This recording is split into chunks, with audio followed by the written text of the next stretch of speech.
siku ya leo tunakuja na episodi ya 7 ambayo tunakwenda kujifunza jinsi ya kufanya diagnosis. Diagnosis ni nini? Diagnosis katika mchakato wa simu ni mchakato wa kuchunguza na kugundua tatizo la simu kabla hujatengeneza. Kwa mfano, mtu anakuletea hii simu, anakupa tu. Akikupa, ni mchakato gani inabidi uchukue? Hizo ndo hatua ambazo nakwenda kukufundisha katika siku ya leo. Hatua ya kwanza ambayo inabidi ufanye ni kwanza muulize mteja wako ambaye amekuletea simu kwamba hii simu ina tatizo gani. Akuelezee kwamba tatizo lake ni hili na hili. Umuulize, simu ilianguka kwenye maji? Akwambia hapana. Kitafuatana na jinsi atakavyokuelezea. Kuna maiki, kuna kuanguka kwenye maji, kuna tatizo la kupasuka skrini, kuna tatizo la kuzima ghafla iwaki tena. Sasa akikuelezea katika maelezo yake, ndio unakuja kujua kwamba hii simu imeharibika nini. Hatua ya pili ambayo inabidi ufanye ni kujaribu kuwasha simu. Akishakuelezea kwamba ya simu hii ina tatizo hili na hili na hili, ndio unakwenda kuwasha simu.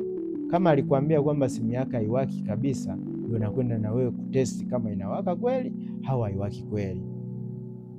Kama ni simu za smartphone kama hii, unaenda kujaribu kwamba inawaka au unaenda kujaribu kama ikiwaka, je, inaishia kwenye logo, ni kufuatana na matatizo aliyokuelezea. Na hatua ya tatu ni kujaribu kuchaji au yani zile hatua ambazo amekuelezea ndio unazoenda kujaribu. Makosa mengi mafundi wanaoanza wanaharibu sana. Ni kosa la kwanza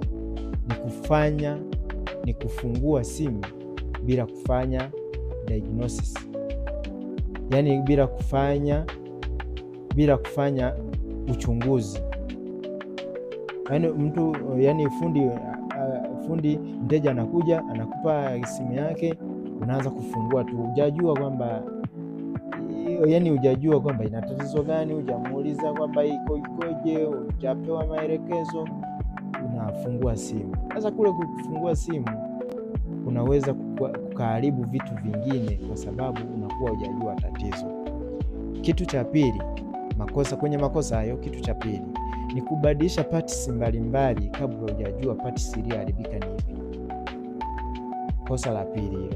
Ukishajaribu, kwa mfano anakuja anakuelezea, yeye ameshakuelezea, lakini sasa akakuelezea lakini hujaelewa vizuri, ndio unakuja. Kwa mfano amekuelezea kwenye mic, kuna watu wanachanganyaga mic na speaker. Matatizo ya mic wanayaweka kwenye speaker na matatizo ya speaker wanayaweka kwenye mic.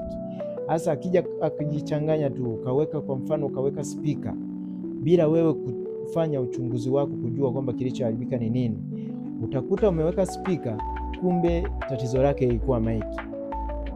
Utakuta umeweka mic, kumbe tatizo lake lilikuwa speaker.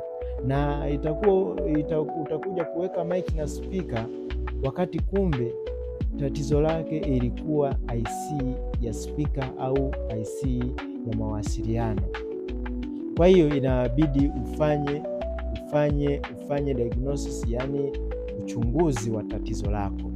Kosa la tatu ni kukimbilia kutengeneza haraka bila kuwa na uhakika wa tatizo. Yani unapapuka tu kwamba mtu kanielezea hivi, ili tatizo ni la kitu fulani, kumbe sicho. Hujafanya uchunguzi. Fanya uchunguzi kwanza. Chunguza kama una mita, pima, fanya kabisa diagnosis yako iwe vizuri, ujihakikishe kwamba hiki kitu ndo kina shida, ndo uje utengeneze simu yako. Natumai kwa wewe unayejifunza ufundi, hii video itakusaidia. Na katika episodi ya 8 inayoenda kufanya, inaenda kufundisha jinsi ya kutumia